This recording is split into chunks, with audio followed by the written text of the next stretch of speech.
Welcome to the Daily Decant, your 5-minute briefing on the world of wine. Each episode delivers practical insights to help you choose, order, and talk about wine with more confidence in everyday social settings. Let's get into today's Decant. It's Wednesday and we're in California. It's Merlot week if you have not listened to any of the other episodes so far this week. And today's episode is really about conviction. It's about the producers who, when a movie made their flagship grape unfashionable, almost overnight, kept making it anyways because they knew what it was capable of and they weren't going to abandon that knowledge just because a fictional character in a wine comedy said something dismissive about it. First, some context on what actually happened to the California Merlot and why the criticism was partly earned. In the late 1980s through the 1990s, Merlot became enormously popular in the United States. It was approachable, easy to drink, relatively affordable, and had none of the tannic austerity that could make young Cabernet Sauvignon challenging.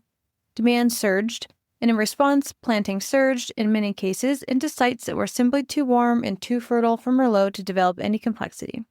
High-yielding vines in flat, irrigated Napa and Central Valley vineyards produced large quantities of soft, simple, and fruit-forward wine that was perfectly pleasant but had no real character, no mineral definition, and no structure.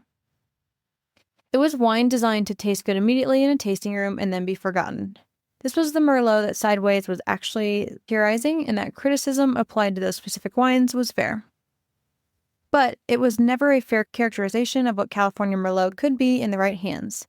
And the right hands were there throughout. The most important example is Duckhorn Vineyards in Napa Valley, founded in 1976 by Dan and Margaret Duckhorn, after a formative trip to Pomerol and Saint-Emilion convinced them that Merlot could produce world-class wine in California.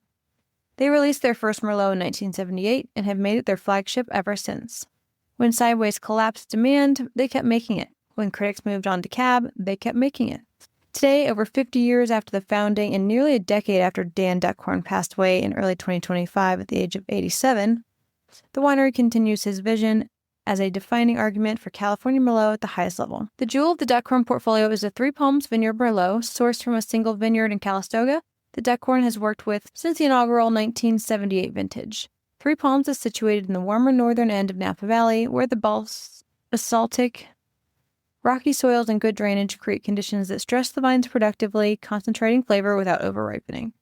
The resulting wine is the closest California has to a serious Pomerol. Dark-fruited, structured, with genuine mineral depth, dusty tannins, and aging potential of a decade or more. Wine critics have consistently placed it among the finest Merlots produced anywhere in the New World. If you want to understand what California Merlot can be at its ceiling, this is the bottle. Beyond Duckhorn, other California producers who have maintained a serious commitment to Merlot are Palmier, a Napa producer making Merlot of genuine weight and complexity from high-quality vineyard sources, available at around $60 to $80 and consistently impressive. Markham Vineyards, consistently producing food-friendly, well-priced Merlot from the Napa Valley floor at around $20 to $25, which represents a remarkable value for the appellation. Freemark Abbey, a historic Napa estate with decades of serious Merlot production and a house style that emphasizes elegance and food-friendliness over sheer power.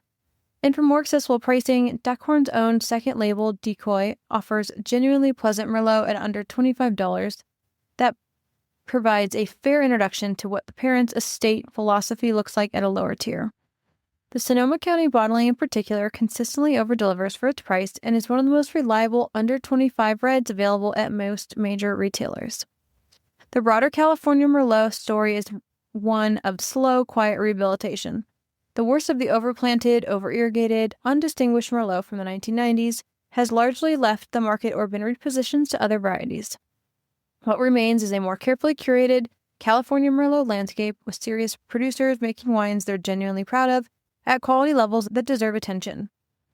The fashion cycle has turned. Merlot is not trendy again yet, which means prices are still rational, which means you can still find extraordinary quality at prices that will feel very different if and when the full rehabilitation happens and demand catches back up to quality.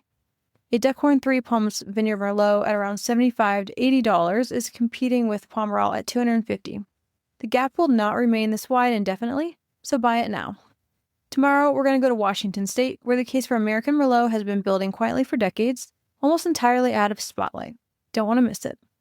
That's today's Daily Decant. If you found this helpful, be sure to subscribe and share with your friends so you can continue building your wine knowledge in just a few minutes a day. See you tomorrow for the next Decant.